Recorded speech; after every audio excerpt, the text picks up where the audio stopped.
So now I want to throw light on the Indian consumer behavior. I've seen you speak a lot about Indian consumer behavior being very unique as compared to the behavior in the West.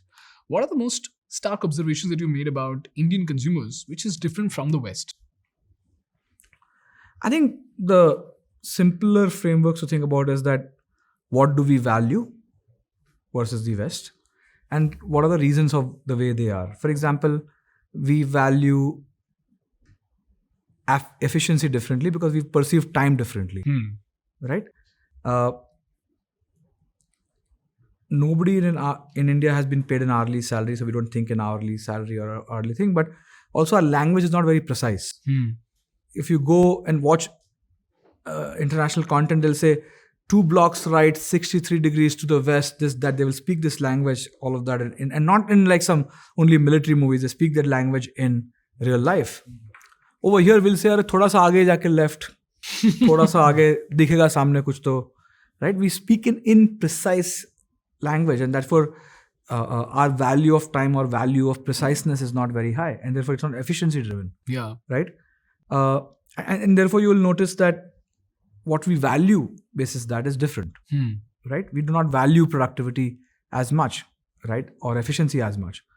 We value entertainment more. Sometimes we value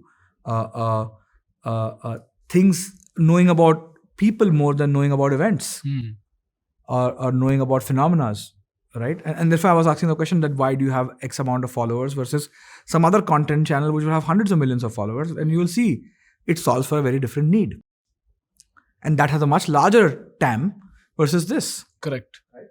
But if you think further on this topic and say that, hey, how will the customer behavior change? It's like what metric do we make important, right? For example, if everybody, let's say if we made it illegal to have arranged marriage, it is punishable by law, then everybody will become good at sales. Correct. Because you put a constraint. So people figured out. Because the core motivation to have a partner in your life is innate, is biological in nature, and therefore you will find a way to do that. Right? But if you say that it is something that is not needed, you just have to be doing well in life and somebody else will source, then you will not build that skill. It's not needed. Right? So therefore you will see that what do we value, right? What gets appreciated and applauded, right? This whole celebrating entrepreneurs is a very recent thing, and still at a very small level, right? But look at the problematic side of it.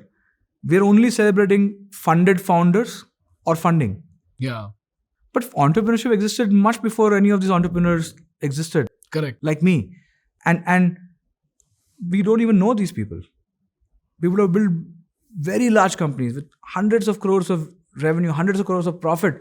They're not known. And we only celebrated these funded startups. So now everybody thinks entrepreneurship is equal to funding. Correct. Which is not true. Right? And we've already moved to things like Shark Tank and funding and angel investments because that's what we think business. First step is funding. Yeah. Means businesses have existed for centuries before. Nobody thought of funding first. A lot of people borrowed from their family, friends, their spouses, and built businesses. And that was a norm. But we have started celebrating something more. So the society gets shaped basis that, right?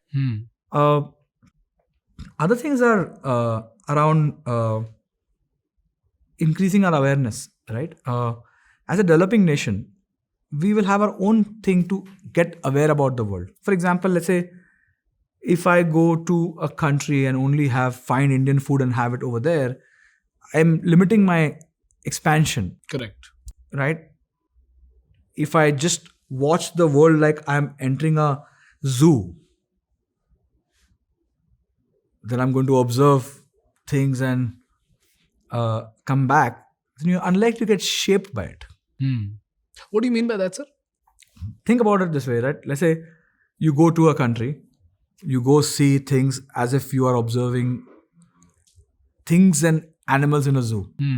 You just see those people, you just see these monuments, You see the things and you don't interact. You don't get to know. You don't understand their values. You don't understand what they care about, right? And then how will you exchange ideas, right? But you'll see many people who travel from the West to India, they'll demonstrate interest in your curiosity for your culture or your cuisine, your choices, your weddings, your festivals. They want to know why you make certain choices the way you do, right? And that shapes you. It makes you more aware or worldly in nature. Yeah.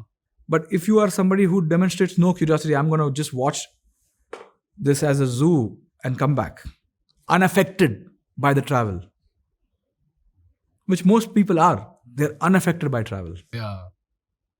Then their evolution is limited. Correct.